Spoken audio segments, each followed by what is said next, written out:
Hello and welcome to Autodidact IS. Today's editorial topics are India democracy and the promised republic, tapping technology to check minor mineral plunder. Third one is focus on inflation, and fourth one is cooling the temperature. Let's start with the first one. ये first है India democracy and the promised Republic. इसमें actually जो writer है वो democracy का मतलब समझाने का कोशिश कर रहे हैं कि एक्चुअल मीनिंग डेमोक्रेसी का क्या है, और इसको समझाने के लिए उन्होंने जवाहरलाल नेहरू का जो भाषण है उसको यूटिलाइज़ किए. वो क्या सोचते थे, वो कब स्पीच में क्या कहा, उसको यूज़ कर इन्होंने डेमोक्रेसी को समझाया. और ये अच्छा है आप लोग के लिए, आंसर में बहुत अच्छा ये काम करेगा. इससे में भी और अच्छा से आप इसको यूटिलाइज कर सकते हैं. तो इन्होंने पहले बताया कि जो डेमोक्रेसी का मतलब हम लोग समझते हैं कि government by discussion through participation. मतलब आप गवर्नमेंट के बनाते हो, गवर्नमेंट जो चल रहा है उसमें पीपल का पार्टिसिपेशन होना सिर्फ इतना तक सीमित नहीं है डेमोक्रेसी का मतलब का. तो डेमोक्रेसी का जो मेन एम है सिर्फ यहीं तक सीमित नहीं है कि आदमी पार्टिसिपेशन कर ले, मतलब गवर्नमेंट बनाने में और गवर्नमेंट काम कर रही है उसमें. इन्होंने बताया कि डेमोक्रेसी का जो सेंट्रल एम है वो एम्पावर करना है इंडिविजुअल को, जिससे कि वो अपना लाइफ एक अच्छा तरह का लाइफ वो जी सके. ठीक है. और ये बेसिकली ये सेंट्रल एम जो है ये जवाहरलाल नेहरू जो अपने कॉन्स्टिट्यूशनल असेंबली में जब बात हो रही थी उसमें स्पीच में उन्होंने कहा. और इस चीज़ को अगर आप चाहते हो अकॉर्डिंग टू जवाहरलाल नेहरू कि अगर हमको मिले तो इसके लिए हमको कुछ रिक्वायरमेंट फुलफिल करना पड़ेगा. जैसे हमको फ्रीडम और अपॉर्चुनिटी देना पड़ेगा कॉमन मैन, पीजेंट और वर्कर को. ठीक है. हमको मेरे यहाँ पे पॉवर्टी नहीं होना चाहिए, इग्नोरेंस को हटाना होगा, डिजीज़ को हटाना होगा उस. ठीक है. इसके बाद आपका हमारा to build up a prosperous democratic and progressive nation, हमको ऐसा बनाना होगा.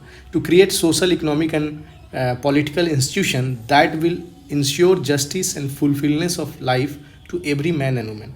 ऐसा हमारा इंस्टीट्यूशन बनाना पड़ेगा जो सभी को जस्टिस देने में सक्षम हो, सभी को इंश्योर कराए कि जस्टिस मिले, सभी आदमी का लाइफ को सही, वुमेन हो या मैन हो, सभी का लाइफ एक फुल फ्लेज लाइफ कैसे जिया जाए उसमें वो हेल्प करे.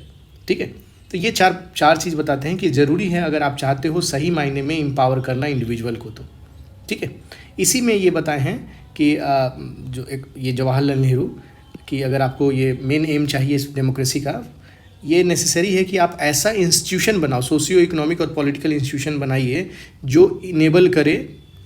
ठीक है ना, कि such institution should be build by, जैसे ऐसा यहाँ पे भी बात किया है कि मेरे को एक अच्छा इंस्टीट्यूशन बनाना पड़ेगा जो हमको इंश्योर करे कि सारे आदमी का ये जो एक वेलबींग, जो एक इंडिविजुअल जो है अपने आप में सक्षम हो, वैसा बनाने में हमारे जो इंस्टीट्यूशन है वो हेल्प करना चाहिए. और वो इंस्टीट्यूशन जो बनाया जाए वो ऐसा नहीं कि सिर्फ और सिर्फ स्टेट द्वारा बनाया जाए. इसमें सिविल सोसाइटी भी वैसा इंस्टीट्यूशन बना सकता है और पीपल भी बना सकता है वो इंस्टीट्यूशन. ठीक है. तो ये बात इन्होंने इसमें कहा है. इसमें फिर अगला बात चलता है कि क्या इक्वल अपॉर्चुनिटी हमारे यहाँ पे है इंडिया में. तो इसमें पहला जो है वो जेंडर इनइक्वालिटी के बारे में बात किया गया है कि सारे इंडिया में पाया जाता है, ये सारे स्टेट में देखने को मिलता है. और ख़ास करके वुमेन जो आपको नरिशमेंट के आधार पे बात करो, एजुकेशन के आधार पे बात करो, रिप्रेजेंटेटिव के आधार पे उसका रिप्रेजेंटेशन कितना है वो भी आपको कम देखने को मिलेगा. लेबर फोर्स पार्टिसिपेशन में भी वुमेन का जो पार्टिसिपेशन है वो कम है. इकोनॉमिक डिप्राइवेशन देखने को मिलेगा, सोशल रेस्ट्रिक्शन उस पर देखने को मिलेगा. तो ये एक तरह से मैन जो है अपर हैंड हो जाता है और सेकेंडरी सिटीजन के तौर पे वुमेन को देखने को हमको मिलेगा. ठीक है. तो जेंडर बेस्ड इनइक्वालिटी हमारे इंडिया में प्रेजेंट है. दूसरा है ये बेसिकली ये इसको काउंटर करना है कि क्या हम सारे इंडिविजुअल को एक अच्छा लाइफ देने में सक्षम है. तो यहाँ पे जब हाफ ऑफ द पॉपुलेशन को नहीं आप दे पा रहे हो तो वहाँ पे आपका क्वेश्चन मार्क उठ जाएगा.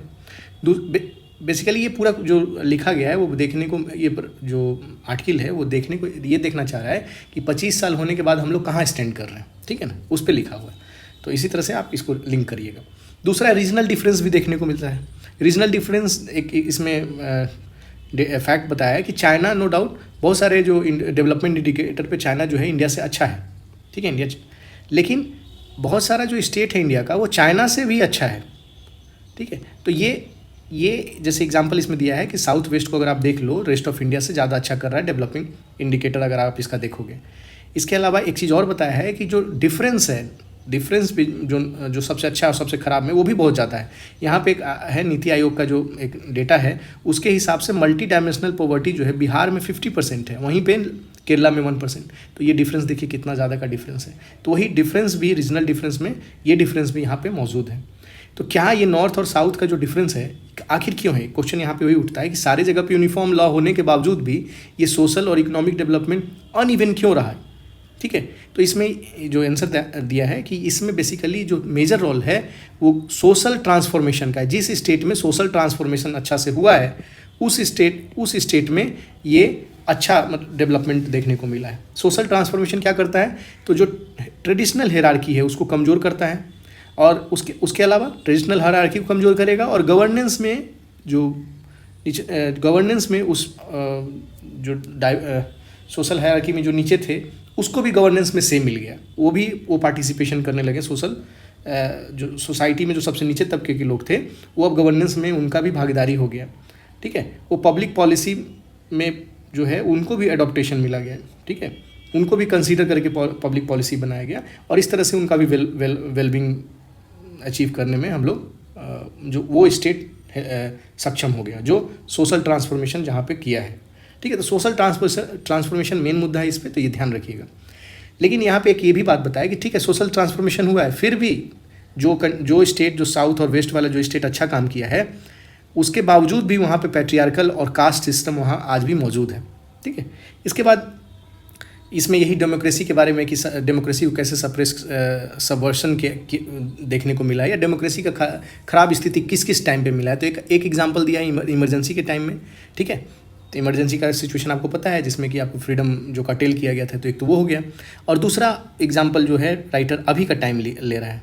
ठीक है, दोनों को इमरजेंसी वाला और अभी के टाइम को भी दोनों को ही कंसीडर कर रहा है कि डेमोक्रेसी का ये हनन है, सही मायने में डेमोक्रेसी इसको नहीं कह सकते हैं। ठीक है, उसके अलावा इसमें राइटर एक और बात किया है, रोल ऑफ आरटीआई एक्टिविस्ट और मिडिल क्लास जो सोशियो इकोनॉमिक डेवलपमेंट से फ़ायदा उठाया है, जो आपका आज़ादी के बाद वो फ़ायदा तो उठाया, लेकिन डेमोक्रेसी को स्ट्रेंथन करने में मिडिल क्लास जो है वो उतना ज़्यादा रोल नहीं प्ले कर पाया है। वहीं पर देखें आरटीआई एक्टिविस्ट का, तो ये बहुत ही अच्छा रोल प्ले किया है, बहुत सारे एक्टिविस्ट अपने जान भी दे चुके हैं इसके लिए। ठीक है, तो डेमोक्रेसी को स्ट्रेंथन करने में आरटीआई एक्टिविस्ट का रोल ज़्यादा है कंपैरेटिवली अगर आप मिडिल क्लास का बात किया जाए तो। ठीक है, तो ये आपका फर्स्ट आर्टिकल है, इसमें इतना ही है।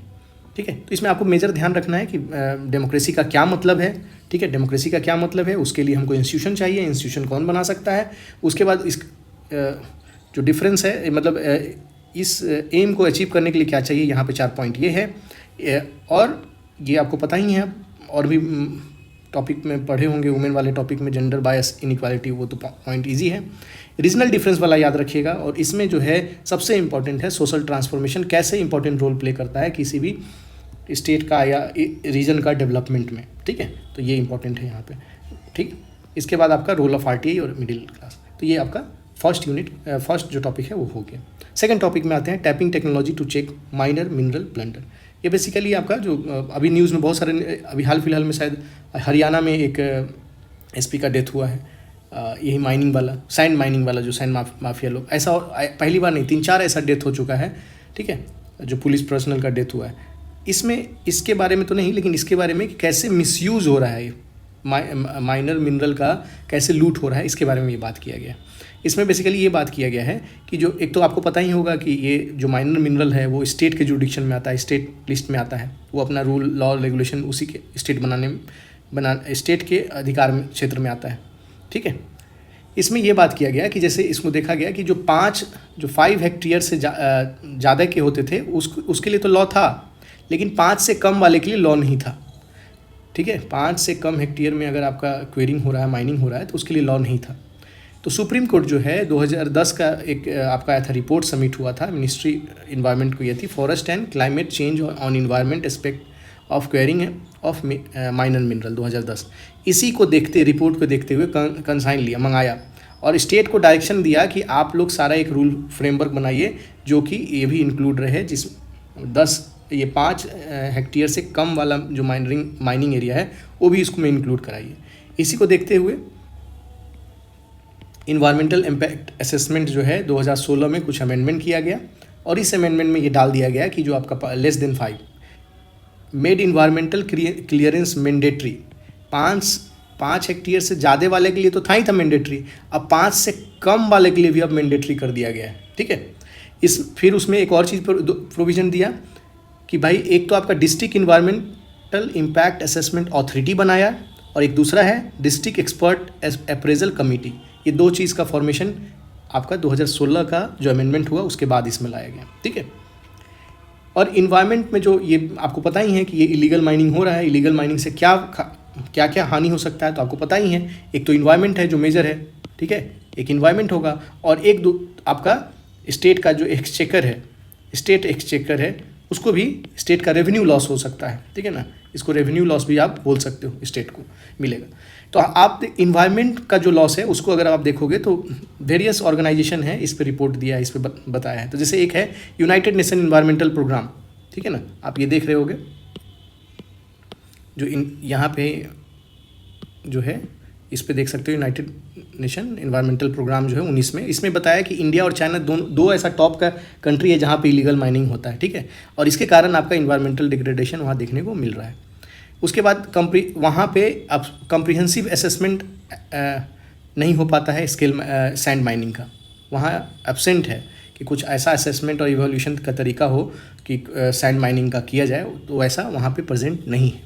दूसरा यहाँ पे एक और बात करता है कि जैसे यमुना ये है central for science and environment of Yamuna river bed, तो ये भी कुछ ऑब्जर्वेशन दिया। इसमें क्या बोला कि अगर आप increasing demand for soil has severely affect the soil formation and soil holding ability of the land. यहाँ सॉइल एंड सैंड का होगा, सॉइल एंड सैंड का जो मांग है, सॉइल एंड सैंड का मांग से क्या हो गया, सॉइल फॉर्मेशन पे भी हो रहा है और soil holding ability of land, ये दोनों पे असर पड़ रहा है। ठीक है, दूसरा है कि मेरीन लाइफ को ये हैम्पर करेगा, मेरीन लाइफ का हैम्परिंग होगा और उसके बाद फ्लड एंड ड्रॉट जो है का फ्रीक्वेंसी है वो बढ़ जाएगा। इसके बाद वाटर क्वालिटी का भी आपका घटने का चांस बढ़ जाता है।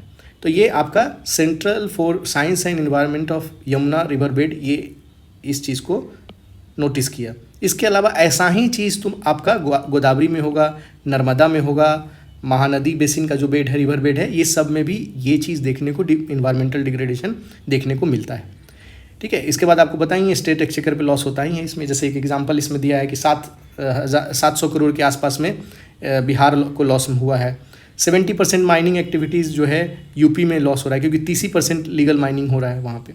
उसके बाद कर्नाटका और मध्य प्रदेश में भी ऐसा ही कुछ लॉस देखने को मिलता है यहाँ पे।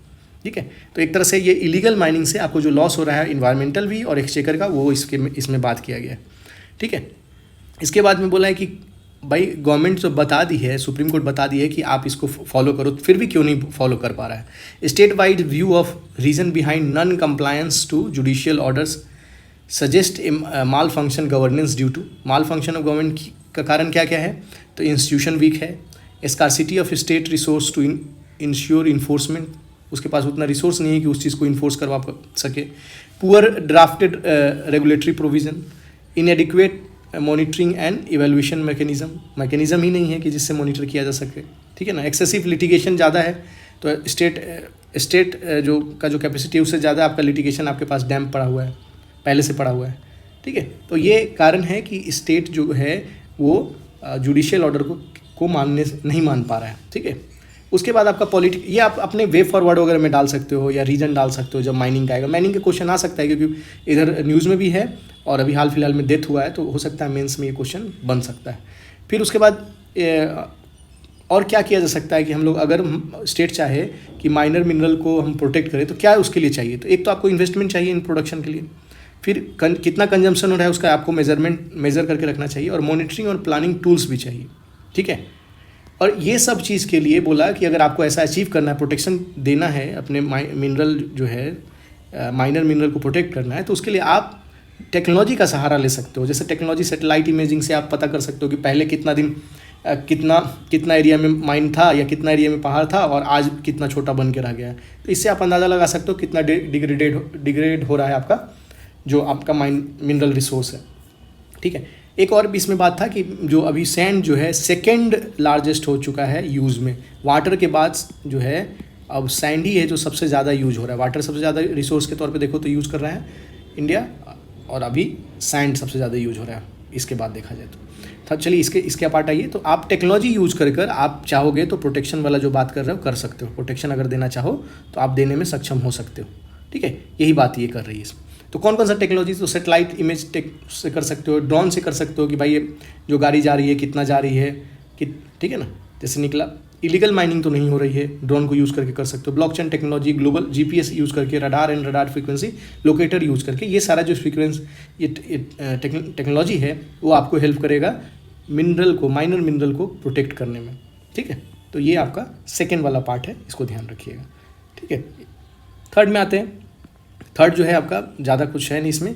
इन्फ्लेशन में हाल फिलहाल में जो आपका रेपो रेट 5% बढ़ाया गया है ना, मॉनेटरी पॉलिसी कमेटी के द्वारा रेपो रेट जो आपका 50 बेस पॉइंट बढ़ाया गया, अब आपका 50.4 आपका रेपो रेट हो गया। पॉलिसी रेट क्यों कहते हैं, आपको पता ही होगा रेपो रेट को पॉलिसी रेट क्यों कहते हैं, क्योंकि सारा रेट अब इसी से लिंक रहता है। इससे या तो कोई दूसरा परसेंट होगा, तो repo rate plus 1%, repo rate plus 1.5%, इस तरह से ये लिंक होता है, ठीक है ना। बाकी सारा जो रेट है रेपो रेट से लिंक होता है, इसीलिए पॉलिसी रेट को आप पॉलिसी रेपो रेट भी बोलते हैं उसको, ठीक है ना। इसमें फिर और क्या बात किया गया, ये जो परसेंटेज हाइक किया गया क्यों किया गया, तो ये इसका कहना है कि जो पॉलिसी टाइटनिंग, ऐसा नहीं कि सिर्फ इंडिया वाला कर रहा है, policy tightening all over globally ये देखने को मिल रहा है। ग्लोबली ये देखने को मिल रहा है कि पॉलिसी टाइटनिंग हो रहा है। एक्सटर्नल सेक्टर को देख लो, ग्लोबल इन्फ्लेशनरी देख सकते हो, और एक्सचेंज रेट, ये सारे को देखकर सारे जगह पे जो है सारे कंट्री जो है आपका टाइट पॉलिसी अपना रहे हैं। इस टाइट पॉलिसी के कारण इंडिया में रुपीज़ का कमज़ोर होना और इम्पोर्ट में इन्फ्लेशन बढ़ने को देखने को मिल जाता है, ठीक है। इसके बाद एक और चीज़ बताया है कि जो रसिया यूक्रेन का वार है या ताइवान क्राइसिस है, इससे भी हमारा जो है ना जो ट्रेड और सप्लाई है उसमें डिस्ट्रप्शन आया है। अभी हाल फिलहाल में आपको पता होगा जो चाइना सी है, वहाँ पे आपका चाइना का जो बमबारी स्टार्ट हो गया, तो वहाँ पे जो शिपमेंट है वो आपका शिपमेंट जो है नहीं हो पा रहा था, बाधा उसमें पहुँच गया था। तो उससे क्या होगा कि आपका जो ग्लोबल सप्लाई है गुड्स वगैरह का, उसमें रुकावट आ जाएगा, ठीक है। तो वही बात कर रहा है कि सप्लाई चेन में इफेक्ट करेगा, तो इसके कारण आपका कमोडिटी का प्राइस बढ़ जाएगा। उसके बाद ये आपका ग्लोबल ट्रेड को भी इम्पैक्ट करेगा, ठीक। इसके अलावा अभी ये भी देखने को मिल रहा है, एक पॉइंट ये भी है कि ग्लोबलाइजेशन ऑफ इन्फ्लेशन, जो सारे जगह इन्फ्लेशन तो है ही है, साथ में साथ ये भी देखने को मिल रहा है डी ग्लोबलाइजेशन ऑफ ट्रेड हो रहा है, ठीक ना। पहले ग्लोबलाइजेशन था कि एक कंट्री दूसरे कंट्री से कर सकता था ट्रेड, लेकिन अब वैसा इसमें कमी देखने को मिल रहा है, डी ग्लोबलाइजेशन देखने को मिल रहा है, ठीक है। ये सारे चीज़ को देखते हुए जो ग्लोबल सिनेरियो हो इकोनॉमी का, उसको देखते हुए भी देखने को मिला कि बहुत सारे ऑर्गेनाइजेशन जो है जो प्रोजेक्ट किया था कि ये ग्रोथ प्रोजेक्शन था वो कम कर दिया है। हाल फिलहाल में IMF का इसमें एग्जांपल दिया है, वो ग्लोबल ग्रोथ प्रोजेक्शन को घटा दिया है, ठीक है ना, और रिस्क ऑफ रिसेशन को भी हाईलाइट वो किया है, ठीक है। तो ये आपका सेकेंड वाले पार्ट में इतना ही, इससे ज़्यादा जानने की ज़रूरत नहीं है। आगे ये कूलिंग द टेम्परेचर, ये हमारा लास्ट पॉइंट है। इसमें भी US, चाइना और ताइवान का बात किया गया, जो सैटरडे को हम लोग इसी पे बात किए थे। 3 स्टेक होल्डर हैं, 3 स्टेक होल्डर में आपका USA है, चाइना है, ताइवान है, और ये तीनों को अपना अपना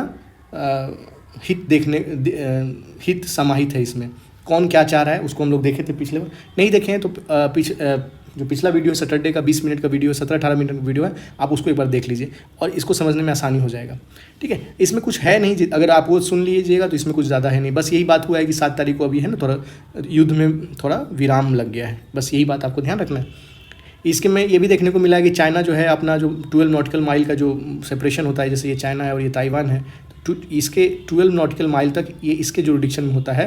तो चाइना इसके 12 नॉटिकल माइल के अंदर में घुस के लड़ाई कर, मतलब यहाँ पे अपना ड्रिल स्टार्ट कर दिया, मिलिट्री ड्रिल, ठीक है। इसमें ये भी बात जो राइटर बता रहे हैं कि ये तो अच्छा हुआ कि जो रिस्पॉन्स जो था ताइवान का वो एक पेशेंस के तौर पे देखा गया, वो कोई रिटेलिएट नहीं किया और ये बला टल गया, नहीं तो ये एक तरह से पूरे ग्लोबल में इम्पैक्ट हो सकता था, ठीक है। एक चीज़ तो यहाँ देखने को मिला कि भाई तीनों में क्या क्या देखे, मतलब तीनों को क्या अचीव हुआ, ये लॉन्ग टर्म में देखने को मिलेगा। लेकिन ये चीज़ होगा कि जो ये हॉलो आउट जो चाइना 1 पॉलिसी का जो बात कर रहा था, वाशिंगटन हमेशा इसको सपोर्ट करता था, ये चीज़ यहाँ पे देख रहा है कि ये कुछ इसमें कुछ गड़बड़ है। ये पिछले वीक में भी देखे थे हम लोग, ये खुद चाइना बोल रहा है कि अगर आप वाशिंगटन हमको सपोर्ट किया था कि 1 चाइना पॉलिसी पे हम हैं, लेकिन अगर विजिट कर रहा है इसका मतलब वो 1 चाइना पॉलिसी को ये सपोर्ट नहीं करता है, ठीक है।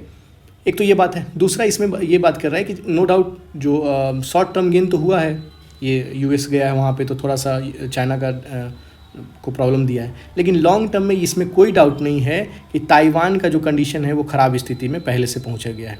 ठीक है, ये यहाँ पे है। दैट शॉर्ट टर्म बेनिफिट में however be offset by the fact that mister Pelosi has arguably left Taiwan with far worse strategic environment. ठीक है ना, तो यही बात इसमें हो रही है, इसमें और कुछ है नहीं, बस उसी चीज़ को घुमा फिरा के बात किया है। आप इसके लिए पिछले सैटरडे का वीडियो आप ज़रूर देख लीजिए, 6 अगस्त का वीडियो आप देख लीजिए। ठीक है, उसमें ये दिया हुआ है अच्छा से। ठीक है, आज के लिए इतना ही है। Thank you.